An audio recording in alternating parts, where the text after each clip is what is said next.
Hey everyone, it's Brano, and today I wanted to talk about when you should stick to your guns and when you should not with playtester feedback.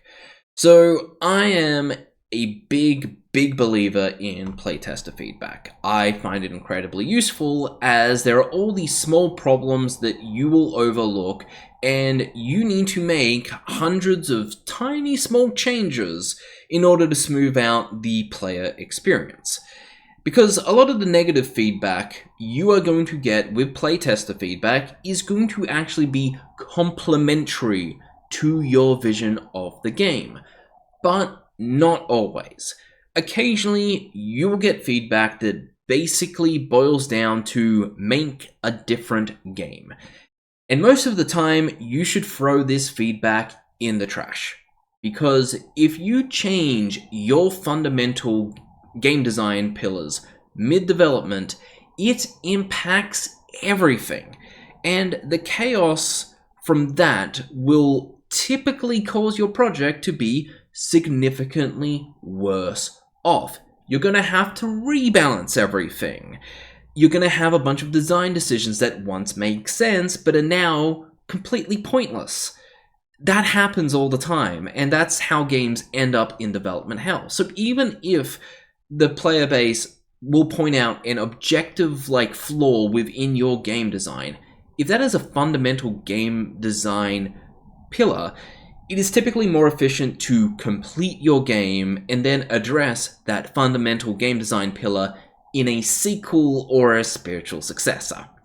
So when it comes down to criticism of the fundamentals of your game, you should stick with your guns. On everything else, I think you should be very open and flexible. And this isn't really about you having an ego. It is about being efficient with development time. Releasing a polished but flawed game is better than having an unreleased game in development hell. But occasionally, you do need to throw the player base a bone when they are complaining about a fundamental game design pillar. So I had this with my game Healed to Death, which I'm just going to show here for context. So I had a game where you have to go through dungeons and fight a boss on each floor. And this, the regular floors where there were no bosses, had a timer like you see up there. And you would have to get through the floor, get as much loot as you could, and then you would fight the boss and gain a small buff at the end if you could reach that point. But I had a bit of an issue where I was getting a lot of feedback that a lot of players hated the timers. And I knew that gamers really don't like timers, but this was just consistent.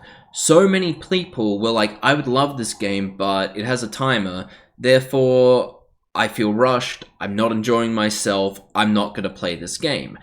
And so, despite the fact that I really believe that having a timer element within Healed to Death was the correct decision for making the game as good as possible, I decided to add an option to disable the timer.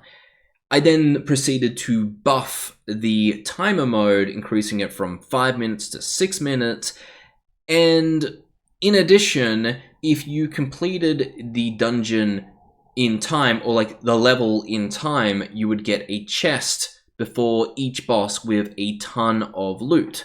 So you would get a bunch of rewards for doing it in timer mode. In addition, I made it clear what was the intended way of playing the game by making the timer mode the default way of playing the game, and making it so that you have to at least engage with it once unless you know to disable the option beforehand.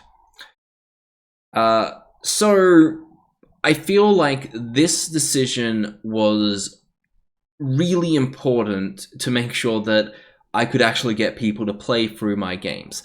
It's not how I wanted people to play, but at least I gave them a workaround to skip a mechanic that would have basically killed the game. So I'm happy with that. And I am getting a similar issue with my game Heralds of Heroism, which I'll just play right here. So one of my key design pillars that I am making this game for is basically I want to have an active incremental game that is 80% passive, 20% skill. So you'll see right here we have a bunch of active abilities, and you will be able to slowly build these up and deal with all these things. So at the moment we've got this super berserk buff from that ogre, and my tank was taking a bunch of damage.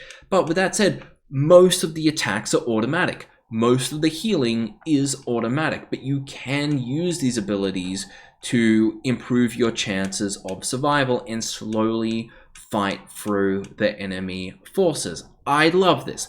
This is the main reason I want to play my game. And I'm just going to give them a shield wall right there.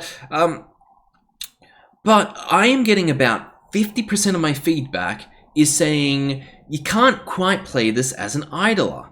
And I'm just consistently getting this feedback.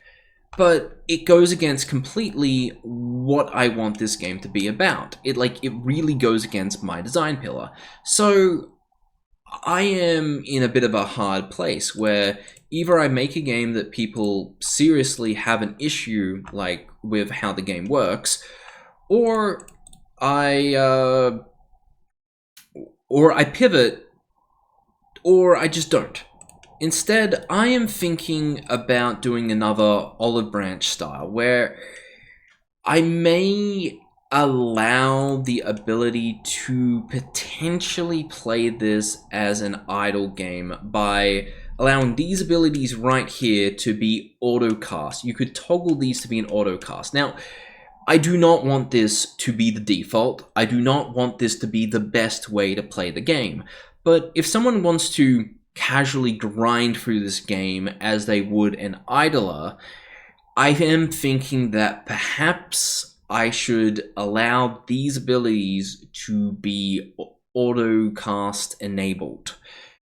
But I'm gonna have to make a sacrifice because I really don't want it to be the best way to play the game. I just want it to be like, look, if you want this on your second monitor while you do something else, then fine. So I haven't added it yet, and I'm not 100% certain that I am going to add it, but I am thinking that after I complete the game's content and balance it, I'm going to get a couple people to play test it, and I'm going to see if they would feel this way, that it would be a good addition to my game. So once again, I am not going to sacrifice my game design pillars and the reason I am making this game. But sometimes it is okay to provide a workaround of your intended game design. Just don't make it the best way to play the game, and I think you're pretty good. So that's my opinion on when you should stick to your guns and when you shouldn't.